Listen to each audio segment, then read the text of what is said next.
السلام علیکم، میرا نام ڈاکٹر عادل محمود رانجھا ہے اور میں شعبہ طب نمبر 1 وکٹوریہ ہاسپٹل سے وابستہ ہوں ایز میڈیکل اسپیشلسٹ.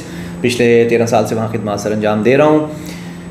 جو مقصد ہے آپ سے گفتگو کا وہ شوگر سے جڑا ہوا ایک ایسپیکٹ، شوگر کی بیماری کا ایک پہلو میں محدود رکھوں گا اپنی گفتگو کو، کہ شوگر اور وہ بھی ٹائپ 2 ڈائبٹیز، یعنی شوگر کی وہ قسم جسے ہم ٹائپ 2 کہتے ہیں کہ جس میں ہم گولیوں سے علاج کر سکتے ہیں. میں صرف اس تک محدود رہوں گا اور اس کے حوالے سے تھوڑی آگہی دینا کہ گولیوں کی اہمیت شوگر کے اس علاج میں کتنی ہے، کب وہ ہمیں شروع کرانی چاہیے، کون سی ادویات بہترین ادویات ہیں، اور انسولین کے حوالے سے. اس سے پہلے کہ میں یہ ایک گولیوں کی طرف جاؤں، گولیوں کے حوالے سے ایک بہت غلط العام چیز اور انسولین کے حوالے سے اس کی اپنی اہمیت بتانا بڑا ضروری ہے. کہ گولیوں کے حوالے سے ایک بڑی غلط العام چیز شوگر والوں میں یہ ہوتی ہے کہ گولیاں شاید گردوں خراب کر دیتی ہیں. اب اس سے بڑی کم عقلی، جہالت اور بے وقوفی کی بات کوئی نہیں ہے. یہ ایک گمراہ کن چیز ہے جو سینہ بسینہ ایک سے دوسرے سے تیسرے کو منتقل ہوتی ہے. بلکہ اگر یہ کہا جائے کہ آج کل جو گولیاں بن رہی ہیں ان میں کئی گولیاں ہم گردے کے مریضوں میں جن میں پروٹینز وغیرہ لیک ہو رہے ہوتے ہیں اسپیشلی بلکہ دے رہے ہوتے ہیں، جنہیں ہم سوڈیم گلوکوز کو ٹرانسپورٹ انہیبیٹر کے نام سے جانتے ہیں، ایمپاگلیفلوزن، ڈیپاگلیفلوزن، اس کئی ناموں سے یہ آتی ہیں مارکیٹ میں. الٹا ہم ان لوگوں میں جن میں پروٹینز لیک ہو رہے ہوتے ہیں ان میں گردے والے مریضوں میں ہم دیتے ہیں، الٹا ان کو فائدہ دیتی ہیں. تو آخر ایک پیشنٹ جب شوگر کی گولیاں لے رہا ہے اور اس کے گردے خراب ہوتے ہیں تو پھر ایسا کیوں ہوتا ہے؟ اب بنیادی طور پہ وہ گردے خراب ہو رہے ہوتے ہیں شوگر کا کنٹرول صحیح نہ ہونے سے. گردے خراب ہو رہے ہوتے ہیں شوگر کے ساتھ جو بلڈ پریشر بڑھتا ہے اس کی وجہ سے. لیکن یہ کہاں ممکن ہے کہ ایک مریض اس بات کو تسلیم کرے کہ جی ڈاکٹر صاحب میں اپنی شوگر کو 250 300 400 پہ رہی ہے اتنے عرصے سے اور اب میرے گردے کام کرنا چھوڑ گئے ہیں. تو مریض نے ہمیشہ سب سے پہلے اسی چیز پہ نظر ڈالنی ہے کہ اس کا الزام یا وہ گولیوں پہ دے، اور ایسا نہیں گولیوں پہ دے جو انسولین لے رہے ہوتے ہیں. انسولین کے ساتھ ایک بندے کی شوگر رہ رہی ہے 300 350 کھانے کے بعد کی، 200 تک رہ رہی ہے ناشتے سے پہلے کی. تو اکثر وہ بول رہے ہوتے ہیں الحمدللہ ڈاکٹر صاحب اللہ کا بڑا شکر ہے 200 250 300 رہتی ہے کھانے کے بعد اور 140 50 60 رہتی ہے ناشتے سے پہلے، بڑی بہترین زندگی گزر رہی ہے. اب ان کو لگ رہا ہوتا ہے کہ بہترین زندگی گزر رہی ہے، ہمیں پتہ ہوتا ہے کہ یہ بڑی ہوئی شوگر زہر میں جمع ہو کے ان کے جسم کے اندر تیزی سے جمع ہو رہی ہے اور وہ ایک ایک حصے کو متاثر کرتی ہے جن میں گردے بھی ہوتے ہیں. تو چاہے وہ انسولین لینے والا مریض ہو، گولیوں والا ہو، شوگر کنٹرول نہیں تو گردے خراب ہوں گے. اس کے ساتھ بلڈ پریشر بڑھا ہے، گردے خراب ہوں گے، نہ کہ گولیاں گردوں خراب کرتی ہیں. تو پلیز ایک تو سب سے پہلے یہ بڑی ضروری چیز ہے جس کو سمجھنا ضروری ہے مریضوں کے لیے. کیا طریقہ علاج ہے؟ آپ نے ایک شوگر والے بندے کو سمجھایا کہ دیکھیں آپ کو اب علاج کی ضرورت ہے. اس کے لیے کچھ کرائٹیریاز ہیں، ہم اسے کہتے ہیں HbA1c بیس کرائٹیریاز، کہ ایک بندے کا HbA1c ایک خاص حد سے زیادہ آ رہا ہے 8.5 سے زیادہ، تو ہم کہتے ہیں اب اس کو لازمی دوائیاں شروع کرا دی جائیں. تقریباً وہ کوئی آ رہا ہے 6.5 سے 7.5 کے بیچ، تو ہم کئی دفعوں سے کہتے ہیں 3 سے 6 مہینے آپ انتظار کر لیں، دیکھیں اگر آپ کوشش کر سکتے ہیں. اگر وہ 7.5 سے بلکہ 9 کے درمیان آ رہا ہے، کچھ لوگوں میں ہم وہاں بھی کہتے ہیں کہ آپ انتظار کریں اور پھر دیکھیں. اگر نہیں کنٹرول ہو رہا، جو حد ہم چاہتے ہیں اس کے اندر نہیں آ رہا، تو پھر ہمیں آپ کو گولیاں شروع کرانی پڑیں گی. تو جو شوگر کی گولیاں شروع کرائی جاتی ہیں اس میں کیا چیزیں ہمیں مد نظر رکھنی ہوتی ہیں؟ ایسا نہیں ہے کہ دنیا کا ہر مریض ایک جیسا مریض ہے. ہمیں یہ دیکھنا پڑتا ہے کہ اس مریض کے ساتھ اور کون سے مسئلے چل رہے ہیں.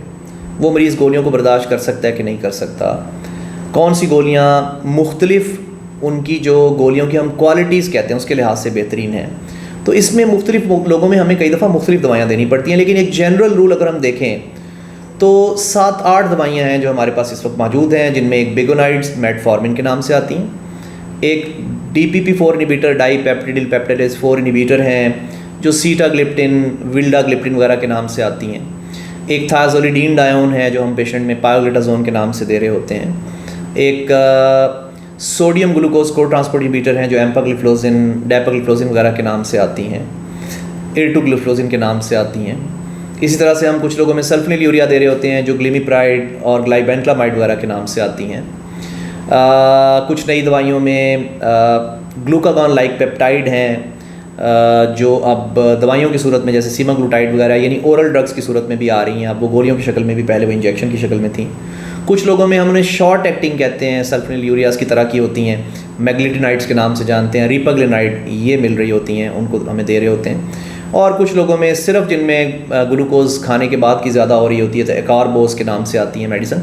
سو یہ کچھ دوائیں ہیں. لیکن اگر ہم کہیں تو بنیادی طور پہ ہم 4 سے 5 گولیاں ہیں جو لوگوں میں استعمال کرا رہے ہوتے ہیں. اور ان میں اگر کہا جائے تو اس میں کوئی دوسری رائے نہیں کہ میٹفارمن وہ پہلی دوائی ہوتی ہے جو ہم تمام لوگوں کو دیتے ہیں.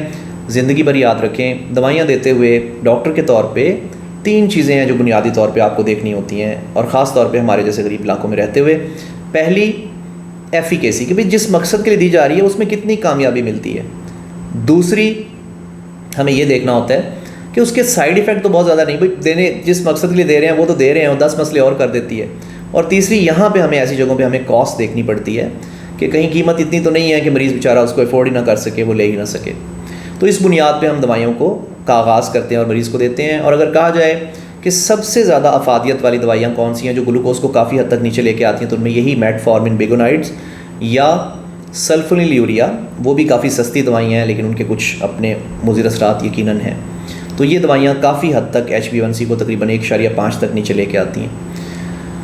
تو پہلی دوائی میٹفارمن اگر نہیں بندہ برداشت کر رہا ہوتا، کیونکہ اس کے ساتھ کچھ لوگوں کو موشن وغیرہ لگ جاتے ہیں، تو ہم اکثر ان کو ایکسٹینڈڈ ریلیز پہ لے جاتے ہیں. ہم اگر 500 ملی گرام سے شروع کرا رہے ہیں تو ہم 500 ملی گرام ایکسٹینڈڈ ریلیز لے جاتے ہیں. تو کئی دفعہ لوگ اس کو برداشت کر لیتے ہیں، کئی دفعہ وہ 500-1000 ملی گرام تک برداشت کرتے ہیں، زیادہ نہیں کرتے تو ہم اس کو وہیں روک دیتے ہیں، اور پھر بعد میں اگر شوگر نہیں کنٹرول ہوتی تو اس کے ساتھ ہم کچھ اور دوائیاں شامل کر دیتے ہیں. اکثر دوسری دوائی ہم DPP-4 انہیبیٹر شامل کرتے ہیں اگر مریض افورڈ اچھا کرتا ہے. غریب لوگوں کے لیے ہم سلفونیل یوریا شامل کر دیتے ہیں.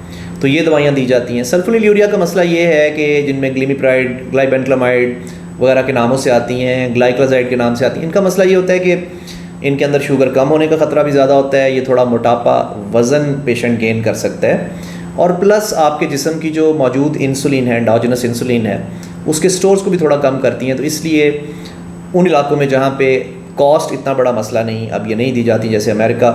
لیکن ہمارے علاقوں میں UK ہے، وہاں پہ NHS ہے، وہ بھی تھوڑا غریب ہے ہماری طرح.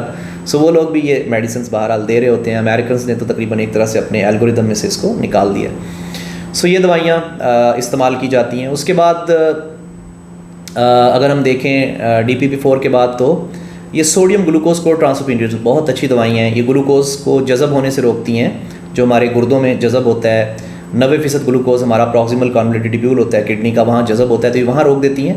تو یہ پیشاب کے راستے گلوکوز کو نکال دیتی ہیں. لیکن ہمارے گرم علاقوں میں ایک ذرا یہ مسئلہ ہوتا ہے کہ ہمیں سمجھانا پڑتا ہے پیشنٹ کو ساتھ میں کہ جی آپ نے پانی اس کے ساتھ بہت زیادہ پینا ہے. اور ویسے بھی سمجھانا چاہیے کہ پانی زیادہ پئیں اس دوائی کے ساتھ، کیونکہ اس کے اندر تھوڑا پانی کمی آ جاتی ہے، ڈی ہائیڈریشن کرتی ہے. یہ منہ خشک ہو جاتا ہے کچھ لوگوں کا. کچھ لوگ فیل کرتے ہیں جیسے ڈرینڈ آؤٹ ہیں، جیسے جسم میں طاقت جان نہیں، وہ بھی اکثر وجہ یہی ہوتی ہے اس کی.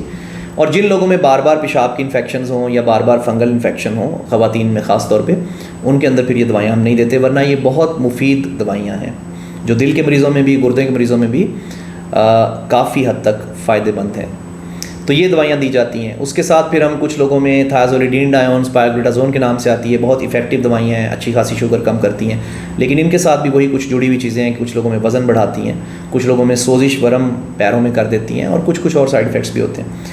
سو یہ 7-8 مختلف دوائیاں ہیں جو ہم ٹرائی کر سکتے ہیں. زیادہ تر لوگوں میں ہم ان 4-5 دوائیوں تک محدود رہتے ہیں. اور ایک چیز ذہن میں رکھیں، اگر 3 دوائیوں، 2-3 دوائیوں، 4 دوائیوں تک ایک پیشنٹ کی شوگر کنٹرول نہیں ہو رہی تو کبھی انسولین کے حوالے سے دیر نہ کریں. اور انسولین کے حوالے سے پیشنٹ کو جب بھی آپ علاج شروع کر رہے ہیں، بے شک گولیوں کی صورت میں، وہیں پہ اس کو ساتھ میں کچھ سینسٹائز کرتے رہیں، بتاتے رہیں، اسے کہتے رہیں کہ دیکھیں انسولین ایک بہت اچھی چیز ہے، مستقبل میں ہو سکتا ہے آپ کو ضرورت پڑے، ایک بہت بہتر چیز ہے، مستقبل میں ہو سکتا ہے ضرورت پڑے.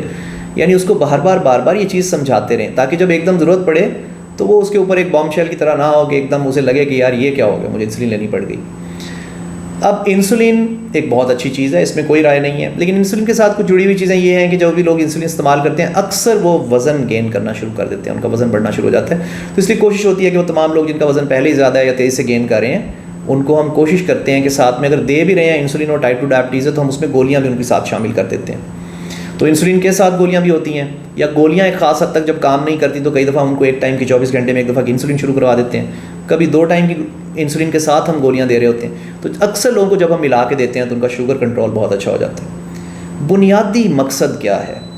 بنیادی مقصد یہ ہے، سب سے ضروری چیز یہ ہے، شوگر کو ایک بتائی گئی حد کے اندر رکھا جائے. نوجوان لوگوں میں یہ حد 110-20 سے کم، ناشتے سے پہلے 110-20 سے کم، کھانے کے بعد 150-60 سے کم. تھوڑا بڑی ایج کے لوگ یا جن کے اندر اور کوئی بیماریاں ہوں ان کے اندر ہم تھوڑا ذرا ان کو ریلیکس رکھتے ہیں.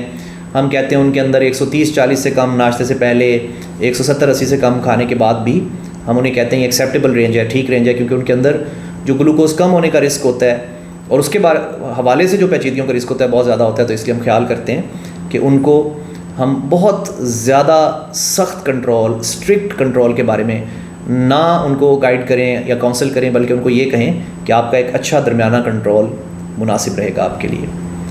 سو جب بھی آپ اس بیماری کے حوالے سے ڈاکٹرز کے پاس جائیں تو یہ کچھ چیزیں آپ کے علم میں پہلے سے بھی ہونی چاہیے، اور خود بھی کوشش کریں کہ اس کے حوالے سے لٹریچر، ایک اچھا لٹریچر یا نالج آپ کو اگر مل جاتا ہے انٹرنیٹ سے، وہ پڑھ سکتے ہیں تاکہ آپ کو دوائیوں کے سائیڈ ایفیکٹ، اثرات، ان چیزوں کا سارا پتہ ہو. اور ڈاکٹر سے جتنی بھی انفارمیشن ہے وہ ان سے لیں، ان سے سوال پوچھیں جب بھی آپ کو کچھ لکھ کے دے رہے ہیں، تاکہ اسی موقع پہ آپ کو آگئی ہو. اور ڈاکٹر کا فرض خود سے بھی بنتا ہے کہ ان کو پہلے ہی سمجھائے جب وہ دوائیاں لکھ رہا ہے کہ ان کے کیا کیا مضر اثرات ہو سکتے ہیں، ان کے لینے سے آپ کو کیا پیچیدگیاں ہو سکتی ہیں، اور اگر ان میں مسئلے ہوتے ہیں تو ان کو ہم نے دور کیسے کرنا ہے یا دوائیوں کو بدلنا کیسے ہے. بہت شکریہ.